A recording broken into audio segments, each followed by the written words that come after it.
So Donald Trump continues to tweet stuff that actually hurts his cause. And I just don't know why the president does that. And the media is basically reporting every single day stuff that's not true. Now, I know how angry Mr. Trump must get, because I get angry just reading it, and it's not targeting me. So let's start with the tweets from Donald Trump today. Quote, "Disgraced and discredited Bob Mueller and his whole group of angry Democrat thugs spent over 30 hours with the White House counsel only with my approval for purposes of transparency. Anybody needing that much time when they know there is no Russian collusion is just someone looking for trouble. They are enjoying ruining people's lives and refuse to look at the real corruption on the Democrat side." Okay, so he attacks Mueller again. We got it, Mr. President, with all due respect. Everybody's got it.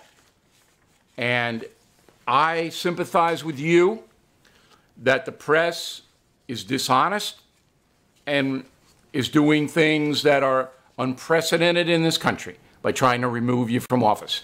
I sympathize with you. But I don't think it's good for the country, all right? Disgraced, all of that, that word in itself is loaded. The left uses it all the time, okay? Mueller is on the edge, Mr. President. You don't need to push him over. The folks have it. After 18 months, nothing has been demonstrated to be wrong. Nothing. Attorney General Sessions did not recuse himself from Michael Cohen. Sessions has got to know every single thing that the government says Cohen did. And you would assume that he's telling Donald Trump, because Donald Trump is innocent of all wrongdoing. He hasn't been charged with anything. There's no legal allegations against him. And he's in charge of the department. Trump's in charge.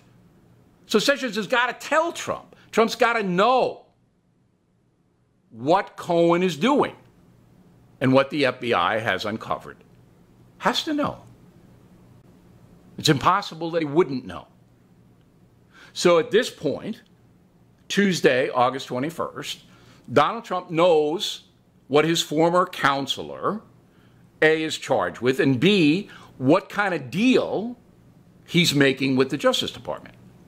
Because Cohen wants to shorten his prison sentence. They got Cohen. They got him. If they didn't have him, Cohen would go to trial, like Manafort. They got him. Okay? Cohen knows it.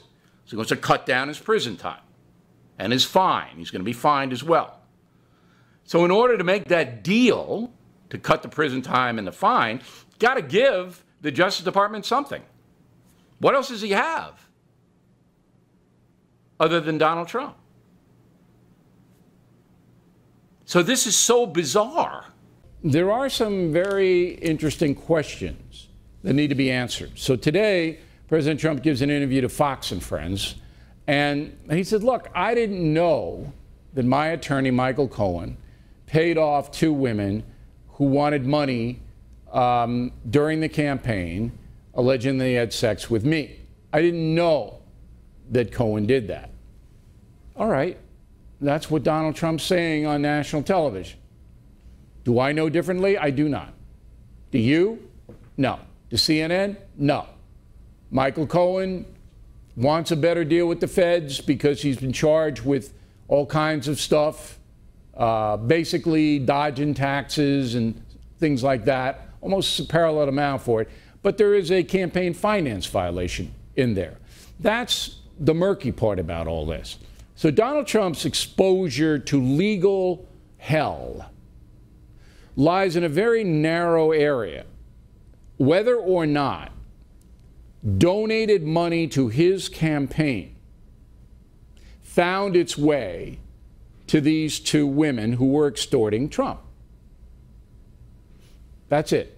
It's a very simple thing. Mr. President, don't talk about impeachment. Why are you doing that? Even if you're worried about it, it's not at this point a subject that is in play. Yes, the House of Representatives could draw up articles of impeachment against you on something, but they don't have any crime right now, or misdemeanor, or anything like that. They don't have anything.